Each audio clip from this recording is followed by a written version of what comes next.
खंडवा में एलजी प्रेमियों के लिए खुश खबर। अब खंडवा जिले का एकमात्र authorized LG showroom LG shopping centre plaza Mogarh थाना रोड नेहरू स्कूल के सामने खंडवा लेकर आया है आपके लिए एलजी के सभी प्रोडक्ट्स की विशाल रेंज। आपका हर पसंदीदा एलजी प्रोडक्ट यही मिलेगा आपको आपके शहर खंडवा में। और दीपावली के शुभ अवसर पर सभी प्रोडक्ट्स पर पाएं 40% तक का जबरदस्त डिस्काउंट। इतना ही नहीं, हमारे डिस्काउंट के बाद भी क्रेडिट कार्ड पर पाएं 22% तक का अतिरिक्त डिस्काउंट। और साथ ही साथ हर प्रोडक्ट पर बीमा बिल्कुल फ्री और आकर्षक गिफ्ट भी हैं। और हाँ, OLED LED टीवी पर 50% तक का धमाकेदार ऑफर। तो देर मत कीजिए, चलिए आज ही आइए LG shopping centre plaza Mogarh थाना रोड नेहरू स्कूल के सामने Khandwa. LG shopping centre plaza, जहां भरोसा भी और बचत भी। अधिक जानकारी के लिए संपर्क करें 9425188451 और 9244317503।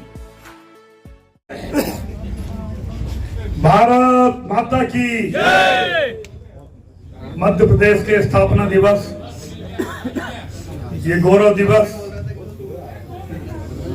जब मध्य प्रदेश बना 1956 में, ये ऐसा दिन और उस दिन को मनाने के लिए आज हमारे विधायक जी हरीश भैया और तमाम उपस्थित सभी हमारे वरिष्ठ कार्यकर्ता बंधु पाटू भैया यहाँ उपस्थित। और मेरा सौभाग्य कि मेरा जन्मदिन भी आज के दिन है, ये मेरा सौभाग्य। ये इतना शुभ दिन 1 नवंबर जब स्थापना दिवस, ये हमारे प्रेस के साथी हैं, कभी कांग्रेस से पूछना तुमको ऐसा कभी लगा नहीं कि जब मध्य प्रदेश की स्थापना हुई उस दिन को हम समारोह पूर्वक सम्मान पूर्वक मनाए? कौन ने मना किया था, जरा पूछ के बताना यार भाई। ये हमारी सरकार थी, भाजपा की सरकार, लाख टके की बात है, जिसने इस स्थापना दिवस, इस गौरव दिवस को पूरे समारोह पूर्वक मनाने की हमने घोषणा करी और आज हम मना रहे हैं। वाह। मेरा जन्मदिन तो इत्तेफाक है, लेकिन 1 नवंबर मुझसे भी पहले हुआ 56। आज इस गौरवशाली दिवस को हम सम्मान पूर्वक समारोह पूर्वक मना रहे।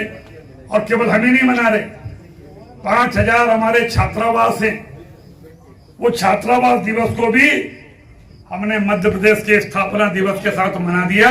5000 छात्रावासों में भी आज छात्रावास दिवस मन रहे, लोग खुशियां मना रहे, नाच गाना और अच्छा भोजन कर रहे, मध्य प्रदेश की खुशियां मना रहे। आज हमारे मुकेश भैया, क्योंकि भाभी से तो मेरा परिचय बाद में हुआ, लेकिन ये बहुत अच्छा कार्य करता है।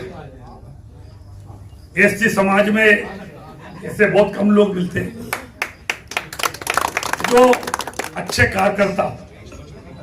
और मेरी पहली बार लोगों ने मुझे परिचय कराया पंधाना में कि सर ये उस समय कुछ महामंत्री थे, कोई मोर्चे वोर्चे में थे, बोले सर बहुत अच्छा गाता है, बहुत अच्छा गाना भी गाता है, लेकिन ये कला को तुमने, मुझे लगता है कि अभी प्रदीप भैया निखारना है, क्योंकि इन्हें छोड़ दिया। आप प्रैक्टिस करिए। और आपके साथ साथ भाभी का भी गला आपने देखा, अब ये समझ में नहीं आ रहा कि कौन ने किसको सिखाया। ये कला है, सरस्वती की पूजा है।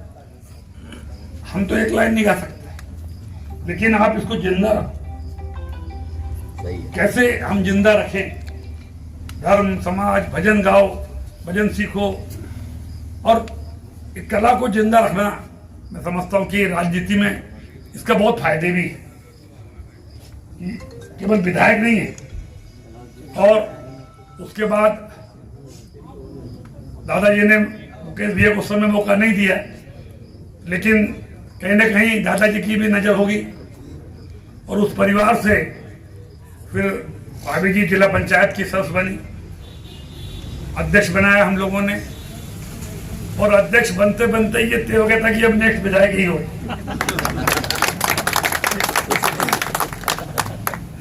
अंकल जी तुम क्यों मुस्कुरा रहे? कौन सी बात है जो छुपा रहे? मन में मुस्कुरा रहे। तो धक्का तो बेटा तुमने भी कम नहीं दिया। उसी दिन ये तय हो गया था कि हमारी बहन आने वाले समय में दीदी प्रणाम कर, जो कुर्सी दे, 2 कुर्सी दे। वाह, पहले तो जन्मदिन की अरे वाह, शुभकामनाएं आपको, जन्मदिन की हार्दिक शुभकामनाएं। आप सब लोग आओ, बिटिया हुई है। हाँ बहुत बहुत बधाई हो पोते नहीं, सब लोग आओ। जी एक दिन घर में आओ, बधाई हो आपको बेटी। सब आओ। एक दिन अपन अच्छे मंगल गीत गाते हैं लक्ष्मी के लिए, सब लोग पधारो। तो हमारी बहन, मुझे लगता है कि जब इनके चुनाव नहीं हुए थे, चुनाव हो रहे थे, वोटिंग पड़ने के पहले ईमानदारी से उतारा मुझे, उस दिन ये तय हो गया था कि बहन विधायक बन सकती है। और बाकी दादाजी का आशीर्वाद, क्योंकि मुझे तो बाद में किसी ने बताया कि हर सप्ताह जाते हो। ओह, ये अपने को नहीं मालूम। बोले सर जिसके बारे में आप विचार कर वो दादाजी के पास रोज जाते। तो मेरे मन में अगर कोई विचार लाया तो इसमें मेरी गलती नहीं बन सकती, इसमें दादाजी का हाथ।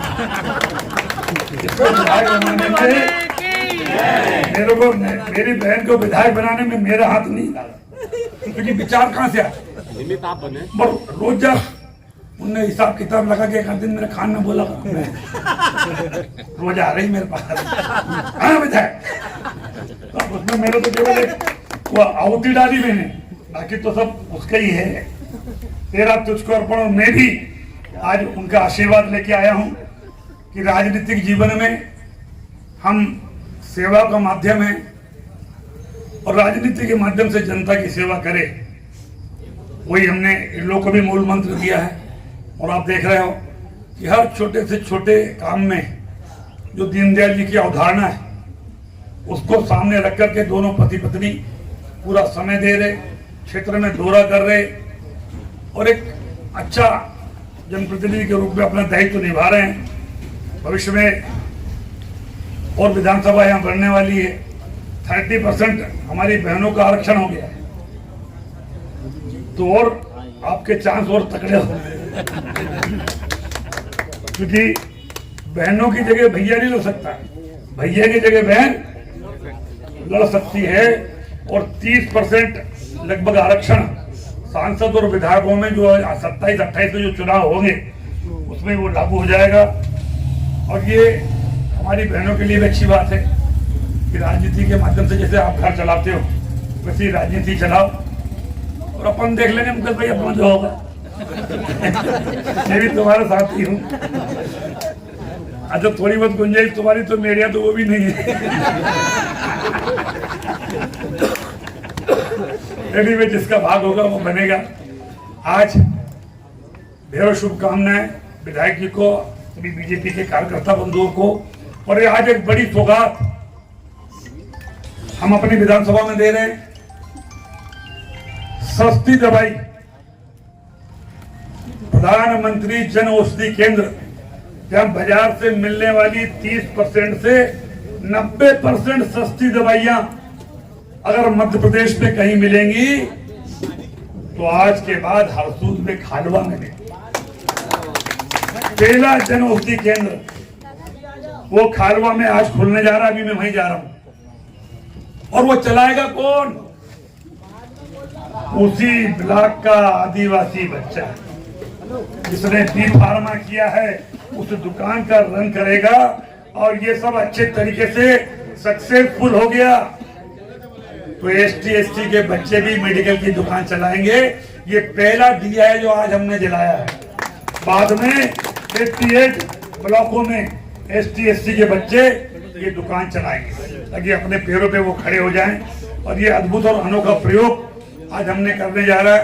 एक और जो हमारे चाहने वाले हैं, उन्होंने आज मेरे जन्मदिन पर ही एक 50 लाख की गाड़ी हमें गिफ्ट की है, जो हमारे ट्रस्ट को गिफ्ट की है।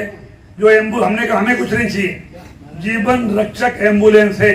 और ऐसी एम्बुलेंस खंडवा जिले में एक भी नहीं।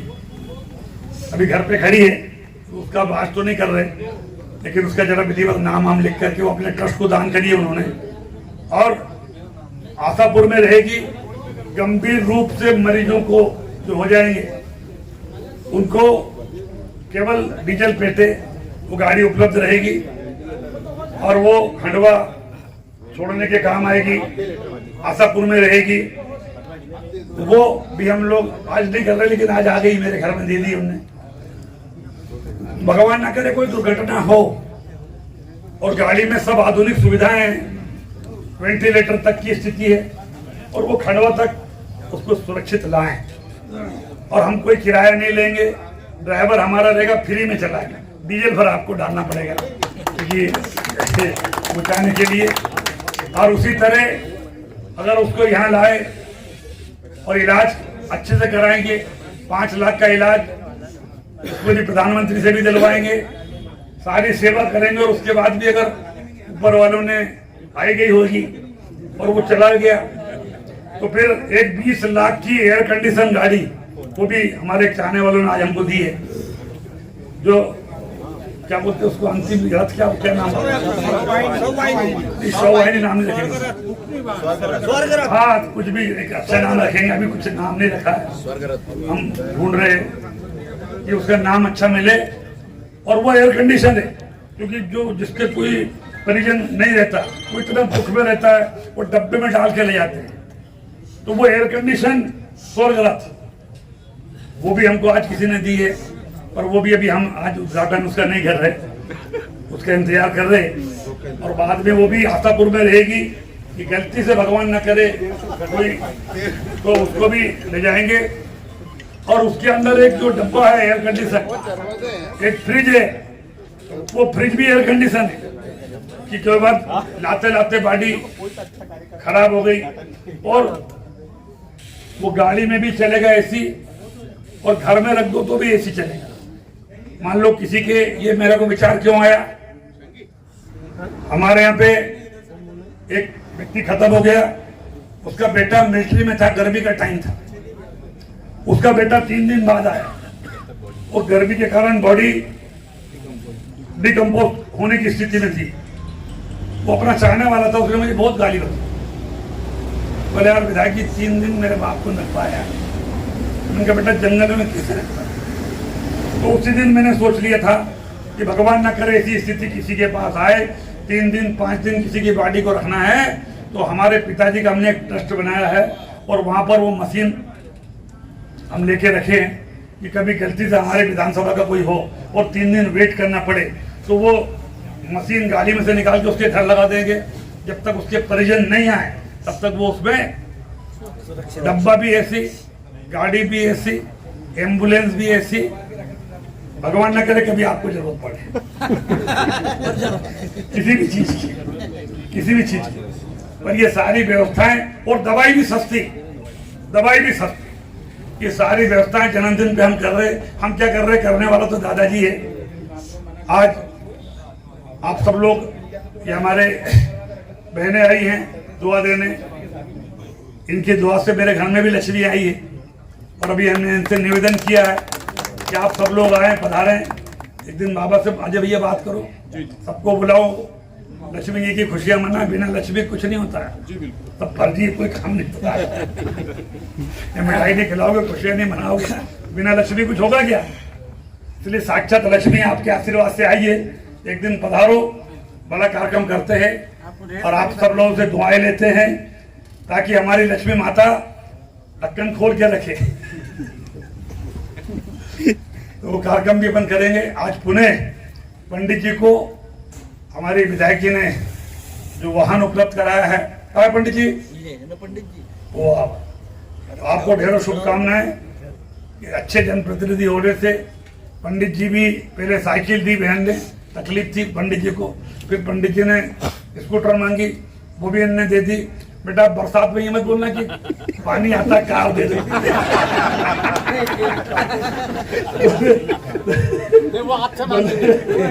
बोले बरसात होती है कार दे दो। चलो आपको मजाक की बात है बेटा, ढेर सारी आपको शुभकामनाएं। और आज मुख्यमंत्री जी अभी शाम को, सुबह मेरी बात हुई सबसे पहला फोन 6 बजे मुख्यमंत्री जी का आया, बोले भाई तेरे जन्मदिन पर बड़ा तोहफा दे रहा हूं और नेशनल पार्क अभ्यारण्य ओमकारेश्वर नर्मदा नगर इसकी आज शाम को घोषणा होने वाली है, जिससे पर्यटन बढ़ेगा, रोजगार बढ़ेगा और माननीय मुख्यमंत्री जी उसकी घोषणा करेंगे। सुबह ब्रह्म मुहूर्त में 6 बजे मैंने उन्हें बधाइयाँ दी और घोषणा करने का आश्वासन दिया। मैं अपनी ओर से भी मुख्यमंत्री को और आप सबको हमारा 9 वर्ष ही कह सकते हो, क्योंकि जिस दिन जन्म होता है उस दिन 9 वर्ष, तो आज मध्य प्रदेश का 9 वर्ष मेरे लिए तो है ही है। और कभी कभी मैं सोचता हूँ कि खुशियाँ क्यों मना रहे हो, जीवन का 1 साल कम हो गया, फिर भी लोग खुशियाँ मना रहे, मेरे समझ में नहीं आता पाटू भाई। अरे आपके हमारे जीवन का जन्मदिन क्या है, 1 साल, फिर भी खुशियाँ मनाते हो। वो 1 साल अच्छा लगता है ना, वो 1 साल एक अच्छा साल बीता कम हो इसलिए गया, मना। फिर भी खुशियाँ मनाते हो। एनीवे सब लोगों को जो आज यहाँ पर स्वागत किया और मेरी खुशियों में शामिल हुए, आपको ढेरों शुभकामनाएं, बहुत बहुत बधाई, धन्यवाद। बहुत बहुत धन्यवाद मंत्री जी। मैं संदेश गुप्ता जी का